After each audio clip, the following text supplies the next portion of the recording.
A derivação prefixal e sufixal já foi.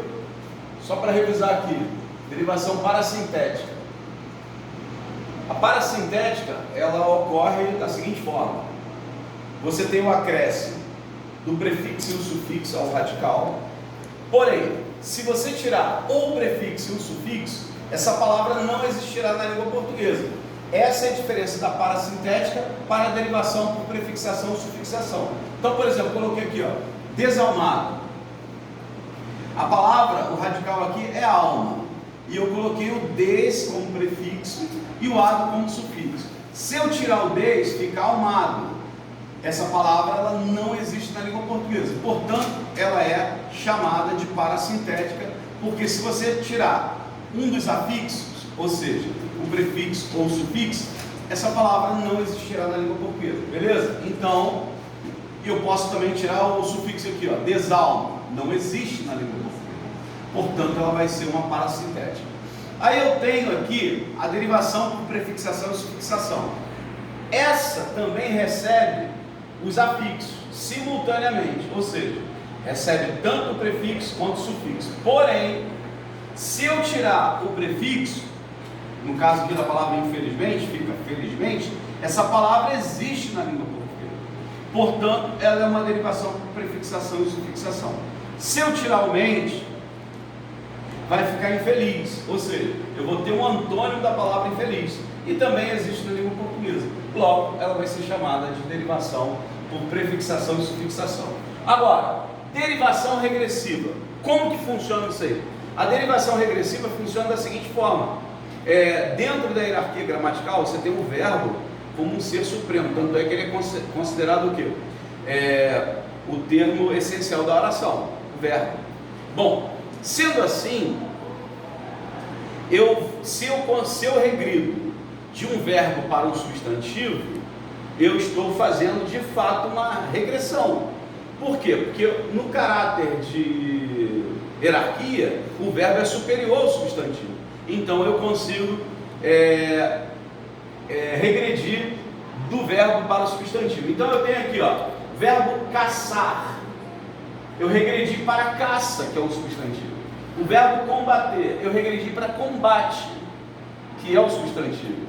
O verbo lutar, eu vou regredir para luta. Isso aí é uma derivação regressiva. Agora, muitas pessoas confundem a derivação regressiva com a derivação imprópria, mas não tem nada a ver uma coisa com a outra. Eu só posso regredir na regressiva do verbo para o substantivo.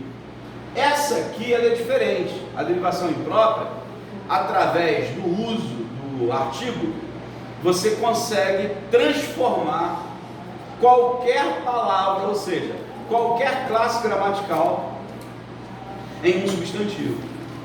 Então a diferença é essa. A regressiva você regride do verbo para o substantivo, e na imprópria você consegue, com o apoio dos artigos, tanto definido ou indefinido, né? Porque tem gente aí, alguns professores até colocam que só com o artigo definido, e não é verdade.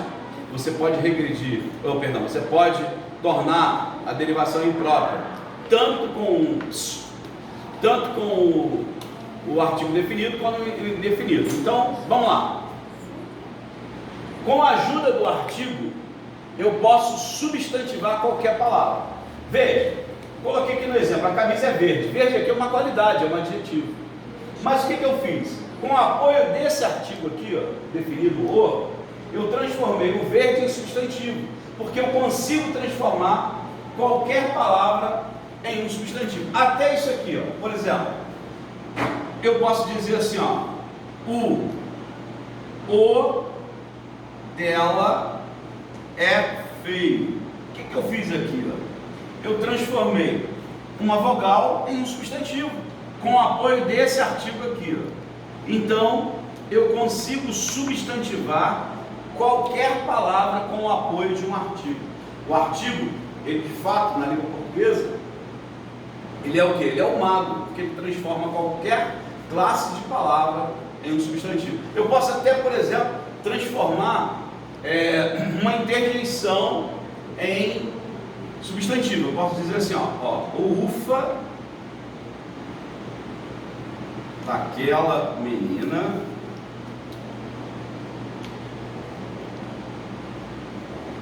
é engraçado. Então vamos lá. Note que ufa é uma interjeição, mas quando eu coloco o artigo na frente, eu estou transformando essa interjeição em um substantivo. Então isso é chamado de derivação imprópria, tá legal? Então a derivação imprópria é quando eu uso o artigo para transformar qualquer palavra em um substantivo. Eu posso dizer assim, ó, Yasmin tem um quê de mistério. Esse quê, que outrora poderia ser uma conjunção, eu estou substantivando. Então eu usei aí o que é o artigo indefinido, para substantivar a palavra que. Isso é chamado de derivação imprópria, ok? Claro aí? Então vamos lá. Agora vamos para a composição. Tenho dois tipos de composição aqui no quadro. Tem a composição por aglutinação e justaposição. Qual é a diferença entre elas? Os candidatos erram sempre, porque aí, professor, eu sempre esqueço o que é a justaposição, o que é a aglutinação.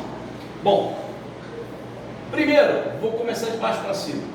Justaposição, lembra que uma pessoa justa, essa palavra, não lembra? Justa. Então, você já viu um justo fazer alguém perder alguma coisa? Não. Então, a palavra justaposição, ela indica que quando você une, porque aqui a gente está falando agora de composição. O que é composição?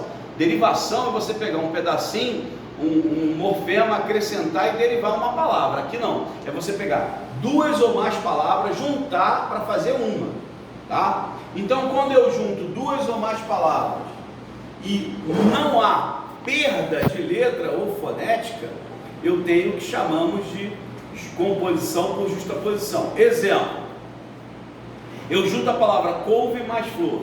Couve-flor, não houve perda quando eu juntei para formar uma palavra. Então é chamado de justaposição. O mesmo acontece com a palavra pontapé. Eu uso ponta mais pé. Juntei ponta mais pé, ficou pontapé. Não houve perda, então é chamado de justaposição. O mesmo acontece com a palavra girassol. Gira mais sol. Houve perda? Não, vai haver um ganho de uma letra, que é no caso a duplicação do S. Vai ficar gira-sol. Então, ou girassóis, né? Se eu puser um plural aí. Então não há perda, pelo menos, pelo contrário, há ganho. Agora já na aglutinação, vocês vão lembrar, fazer associação de engolir, ó. Aglu, vai engolir uma letra. Então, por exemplo, quando eu coloquei aqui, ó, em mais boa mais hora, vai dar a palavra embora. Veja quantas perdas eu tive aqui, ó. Eu tive a perda do A, certo? Tive a perda do H, correto? Embora. E aqui também perdeu um O, porque só tem um O ali. Então, quando há perda, é chamado de aglutinação. Vocês vão lembrar que engoliu. Aglutinação. Por isso é chamado de aglutinação. Vamos dar um outro exemplo?